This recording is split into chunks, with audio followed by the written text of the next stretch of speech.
So, how much tolerance do you have for spice? Do you coat your food of choice in hot sauce? Are you immune to even the spiciest of peppers? Or do you play it more like DJ Khaled? This shit kinda hot, you know that. This is the first one. This is the weakest wing, bro. No, I'm just keeping it real though. Game difficulty is a lot like hot sauce. If you're like me, you love games that offer more challenging ways to play, always cranking up the Scoville level on your favorite titles. You will never catch me playing Minecraft on easy mode. Nah. I play on normal. Genuinely though, it's pretty common to want a challenge out of the games you play. There's nothing worse than a game that bores you by being too easy. Don't get me wrong, chill and feel-good games definitely have a place. Plain wings can be delicious, but most people want some sort of challenge, even in easier games. And developers know this. In order to accommodate, games will often include harder ways to play. Typically, this is done through including harder game modes as well as through other means such as a weaker character or time limits. It's rare to find a game that doesn't include some sort of way to turn up the heat, and yet even games that include high difficulty settings are played differently. Even though many games already contain formidable challenges, for many people, default difficulty is not enough. And we see people everywhere making games harder, mainly through adding in their own twist, or what is called a self-imposed challenge. Now, there are many ways that a self-imposed challenge or twist can be done. For example, refusing to use any of the items the developers intended you to heal with, or if you're my Siege teammates, playing with a blindfold on. There are dozens of ways to make games harder, but I'll mostly be focusing on the most extreme and competitive ones. You've probably heard of speedruns, where someone attempts to beat a game as fast as possible. Speedrunning communities are massive, and one of the first games to ever form one was Doom. Oh my gosh, it always goes back to Doom. A deathless run is where someone will try to beat a game without dying, and if they die, they must restart. Hitless runs are even worse than deathless because you have to beat your game without getting hit a single time. And if you fail, you also have to restart. These types of self-imposed challenges have proliferated on YouTube. Their presence is unignorable. People love playing them, and they love watching them. The common denominator being that the most popular challenges are also the most brutal. Hardcore is an idea often associated with Minecraft, where if you die, your world must be deleted. The difference from deathless is that you potentially might have to delete a custom world you committed several years to. Nuzlocks are a set of rules most often followed in Pokemon. The essential rules are that you must use the first Pokemon you find per route, can't use a Pokemon if it faints, and must name all of them. Nuzlocks are mostly done with Pokemon games, though not exclusively. Glitchless runs are where someone commits to not using any glitches on a playthrough, usually paired up with speedruns. Randomizers are probably the most chaotic type of challenge I'll mention. They involve playing a game that has been modified to have one or more aspects of its values scrambled. This can make the same run feel impossible in one moment, but suddenly easy in the next. Kaizo is a type of game design / game hack that is extremely punishing. It features design philosophies such as punishing the player for assumptions and requiring perfect precision. Most Kaizo games can be described as unforgiving, restrictive, and unfair versions of their hacked games. I would consider playing a Kaizo to be a self-imposed challenge in itself. These are just a handful of the ways that people love to make games harder, by going above and beyond a game's original difficulty through independent challenges. Most of them entail a grueling experience, and when you look at the consequences of playing games this way, you might wonder why people do it. There's an idea from a decade-old extra credits video that says a good game design should not be punishing. That doesn't mean it can't be hard, but rather that it can't be unfair. I don't know if extra credits still stands by this idea, but I agree with it. Some of the most frustrating moments in video games are when you lose to something you had no control over, or get set back an excessive amount of progress for your mistakes. Most of the time, emphasis on most, a well-designed game will be tough but fair. To quote this sheep, a game should make it so that when the players die, it's their fault, not the game's. No one wants to lose over something they had no control over, or get set back to the beginning of a game over one mistake. But when you choose to do a challenge like Hitless, those kinds of punishments happen more than ever, because self-imposed challenges change game balance. No matter how well balanced a game is, if you walk into it voluntarily nerfing yourself, your experience with it will change. For example, you might play an RPG that expects you to use a full party. Maybe it gives you 4 slots for characters, but as a challenge, you only use 1. Now the game's balance has been thrown off, because all the enemies in it were designed to be strong enough to take on 4 characters. Everything is harder than it should be, and there may even be parts of it that are impossible. Another example is a hitless run, where losing to any obstacle will yield the same consequence: failure. This can cause problems if a developer wanted to challenge you. You might get eliminated by an unexpected trap 5 hours in and be miserable because you have to restart. In a normal run, it wouldn't be a big deal. You could laugh it off. But because you're playing the game differently, you've now lost 5 hours of progress to something that really shouldn't have punished you that much. And if you're not a quitter, that means you're potentially in for a horrible time. Some games really don't expect you to do something like not level up, and so they quickly become unfun. This doesn't apply to every self-imposed challenge. Deltarune hitless won't kill you, but with a good amount of challenge and game combinations, the experience can become toxic. A game might be fun and balanced, but if you start playing it with no items, suddenly it's malicious and tedious. The developer built the game with you using those items in mind, so you are unintentionally punished for refusing to. Another angle you can look at this with is lag. In a normal playthrough of Fallout 4, unlucky lag might only cost you having to retrace a couple of steps from your quick save. But in a deathless run, the same lag, or come to think of it, bug, will cost you everything. This whole idea of accidental punishment shows up in challenge runs all the time. Outside of that, actually losing a challenge doesn't feel great. At best, you can feel disappointed, and at worst, devastated. That might sound dramatic if you're a more casual player and you've never attempted to beat one of these challenges yourself, but trust me, it doesn't matter how much inner peace you have. A deathless, glitchless randomizer Where's Waldo run will break your spirit. Okay, maybe not that one. There's all sorts of migraines that come from agreeing to a challenge. I mean, outside of the unbalanced experience, if you lose a hitless run, you have to delete the save yourself, which is really painful to do.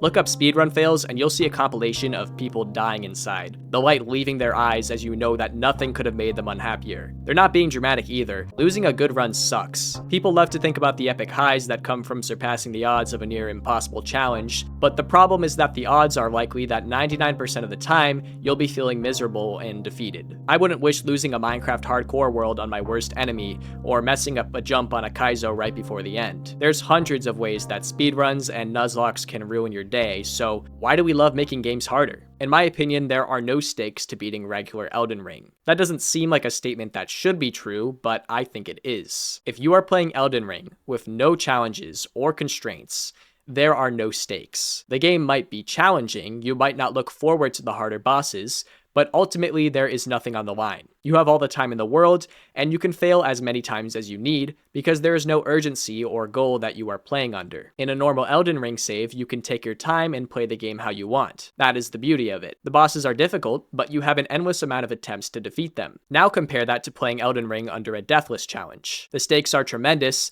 and they become greater the further into the game you get, because if you die to a late boss, you don't get a second chance. You have to restart all the way at the beginning. The stakes are far higher. Similarly, I would argue that you can't fail at regular Arkham City. In that game, you also have unlimited tries, and there's no way to seriously lose. If you mess up, your completion of the game will be delayed, but it's unlikely that you will ever fail Arkham City beyond a few seconds of someone beefing with your corpse. No one ever tried to beat Arkham City and said, "I failed, I couldn't do it." If you have, I apologize. I don't think you're real. However, you can definitely fail at an Arkham City speedrun. One mistake can cause a run to become unsalvageable. If you die, you instantly compromise your chances of winning, i.e. beating your record. But the same mistake made in a normal run won't matter nearly as much. In both of these cases, the challenges create stakes, and those stakes create a much higher pressure experience. There is no room to go on autopilot when you play a game this way.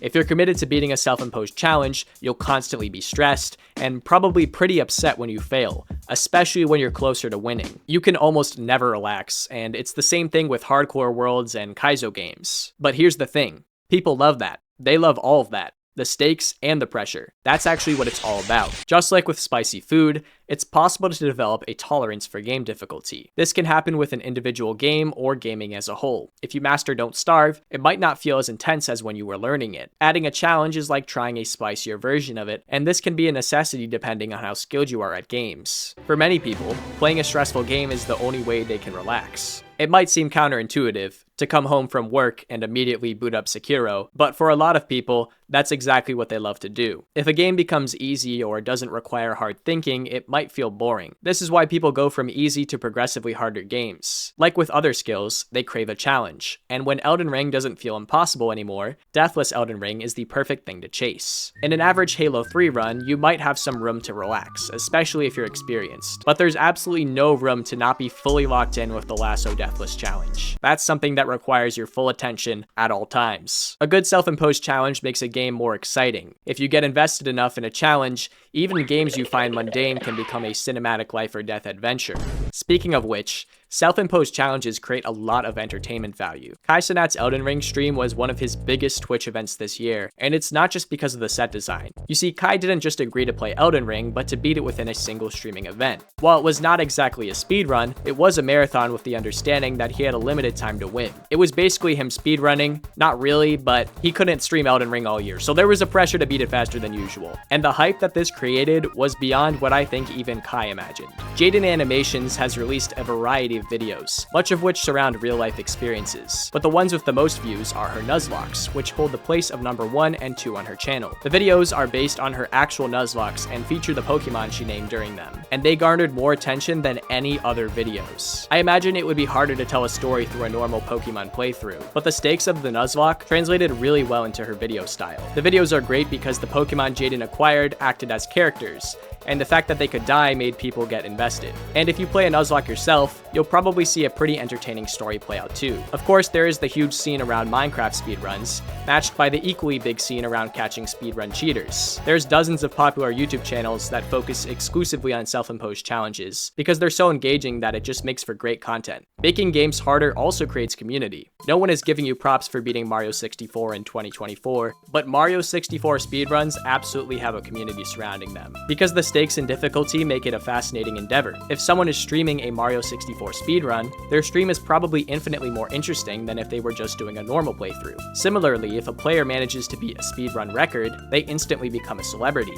Your name could be Specific Leaf 127, and you will make it into a 5-hour-long YouTube documentary if you contest the Mario 64 throne. Speedrun communities are so dedicated that people will watch your entire run just so they can place you in spot 6,784. You don't find this kind of community in standard games. There's not a video called How Specific Leaf 127 fooled everyone by cheating in his normal Minecraft world. Stakes are what give life to video games, and challenges increase them. The result is enhanced gameplay that has the benefit of being more memorable and forming discourse as people look towards a higher skill ceiling. When we make games harder, we get to play them more. I mentioned earlier that most games include built-in difficulty, but not all of them do. Some games just have one standard mode, and once you master it, there's nothing left to do. But making a game harder fixes that problem. There's a reason why childhood games are often what people will choose to focus on speedrunning. It's because a lot of them don't have harder difficulty modes, and most people already mastered them a long time ago. But the speedrun creates endless replayability. Challenge runs can take a game from being something you know all too well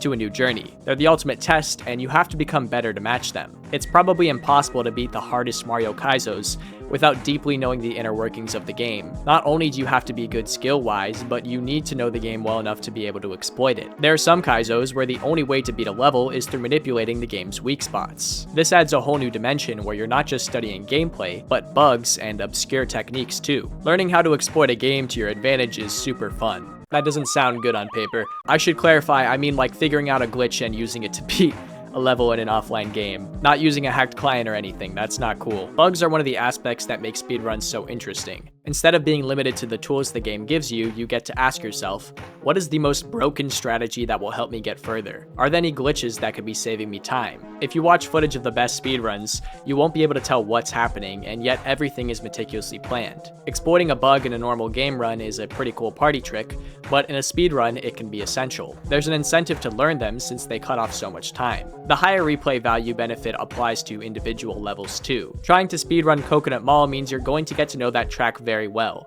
Can you speedrun a racetrack, or is that just racing? Either way, you're never gonna mess up the escalator switch again. One of my favorite self-imposed challenges was trying to beat Modern Warfare 3's campaign on the hardest difficulty with the Wii Remote and Nunchuck. Technically not going out of the bounds of what that game offered, but it definitely felt like a self-imposed challenge. Perhaps the greatest thing about making games harder is the sense of accomplishment you can earn. When you do one of these challenges, you are the ref. You decide if you messed up or not, and most of the time, you always have to call yourself out. That takes intrinsic motivation. which means that you're motivated by the satisfaction of winning rather than an actual reward. If you beat hitless Dark Souls, you don't get a t-shirt. You only get the satisfaction of knowing you pulled off something really difficult. And that again is the best part. Nothing is ever stopping you from giving up or changing the rules because they're in your head. That's why it's so fulfilling when you commit to beating a particularly hard challenge and follow through. I think a lot of people like to feel like they have strong willpower, and if you stick to a self-imposed challenge, you definitely will. Of course, there's the prestige behind making a game harder. If you beat a popular game hitless,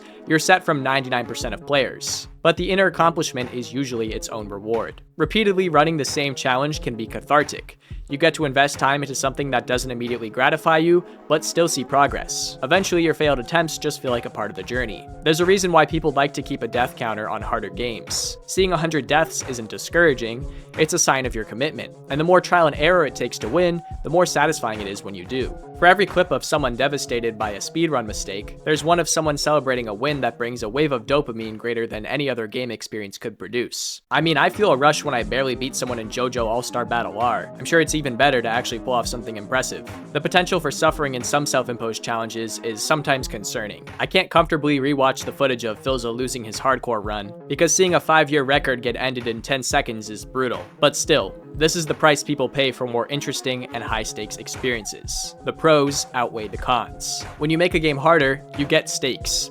You get playthroughs that feel like stories, as well as replay value and satisfaction that you definitely can't find otherwise. Most people who do these types of challenges probably don't think about it this hard. It's much more likely that they just saw Nuzlocke and thought it was cool or wanted to speedrun Resident Evil 4 because they're good at it. But these are the reasons that I think we make games harder. Also, go follow my second channel. I'm probably going to start uploading there too. Thanks for watching. I'm Lufa.